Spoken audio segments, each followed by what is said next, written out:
Well, in modern times, this idea that the essential purpose of man is to glorify God has slightly been shifted to glorifying man.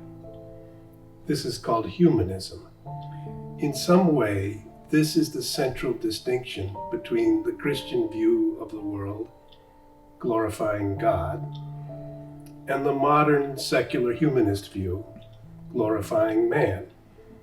Do you see it in those terms? Of course, this is evident. So we see, since, as you mentioned correctly, since the so-called Renaissance time, and then more stressed in the 18th century of the so-called Enlightenment, and then promoted officially and mainly by the Freemason societies in the public life, to put man at the center, that man should be the judge of truth and of what is good and what is evil, and then man should be adored instead of God. So God is becoming in the modern society, therefore, an obstacle. God is becoming an obstacle, and concretely, since God can be only an idea for someone, but God is concrete, and He incarnated Himself. God became man, visible, Jesus Christ, true God and true man, and therefore Jesus Christ as true God and true man is for this anthropocentric, humanistic, and especially Freemasonic ideology. The main obstacle is Jesus Christ as God and man, who is present here on earth since His incarnation, in the church and the sacraments, and in the crosses and all the signs. This had to be removed and to replaced by a new religion, which is the religion of man, to adore man. And this is the deepest wound of the modern culture, and this is the greatest danger and the greatest sin. And this was the core, the essence of the sin, first of the fallen angels, to adore themselves and not God, and then especially also the core of the sin of Adam and Eve. They wanted to decide. We are deciding. We are deciding what is good, and not God. And we are doing something independent of God. It was, of course, they were seduced by the serpent, by the devil. But they accepted this thought, and then they repented, thanks be to God, and God gave them the sign of the redemption. But what you are really speaking about is what humanity chooses as its goal in being human. And in recent years, it's become quite common to say we will transform humanity. We will become a new humanity. We will become Homo sapiens 2.0, a new version. And that we will do this by certain additions to our brain, maybe some chips, and to our bodies, maybe some special technology. And the question of the soul really doesn't emerge in this view because the soul is regarded as a myth.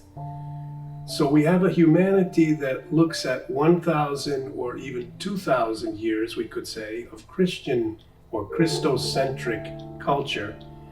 And then for 100 or 200 years, an increasing distance from that. And now, reaching a kind of crisis. And you said in your very interesting book interview, Christus Vincit, pure technology is spiritually cold, and therefore people are not happy. They are empty. They are continuously seeking pleasures to escape the inner void.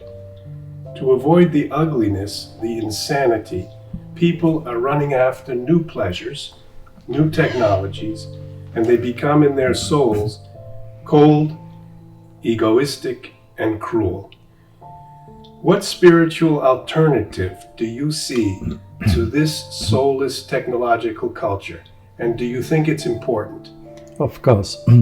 You mentioned these temptations, attempts to transhumanism, and this is really an expression of the greatest pride and the greatest sin against God, to put himself, to place himself in the place of God, and to create something new as human being, but they will not succeed, never, because God will not allow this. God is the own Lord and creator of the human being. They can try to do some technical additions, or they will not succeed to change the nature of man. This is God-given, and God created this. They can maybe harm the human nature, but they cannot change human nature. They will try to do, because this is an area which God reserved for himself completely, and therefore they can only create something, a technology and something cold, and this will not make happy and really a human being, because there is the soul, and the soul exists, and the soul is created immediately by God in the moment of the conception of a new human life, and the soul is immortal, and they cannot kill the soul, as Jesus Christ said in the Gospel. Fear those do not fear those who can kill the body, but whom is God, who can condemn you for eternity, the soul. And so the soul will always remain immortal.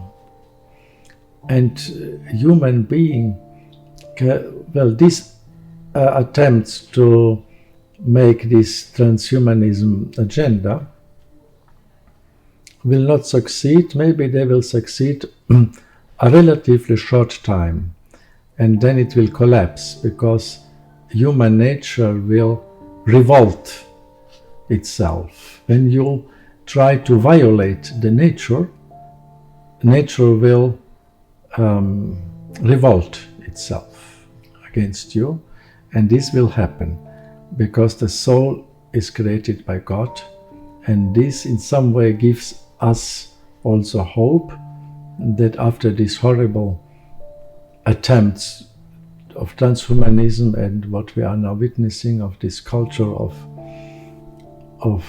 cold technology and egoism, God will again give humanity the sense of longing for true human values, to have a heart, to have a soul, to have relationships which are marked by the heart, by the soul, not by the cold intellect and technology.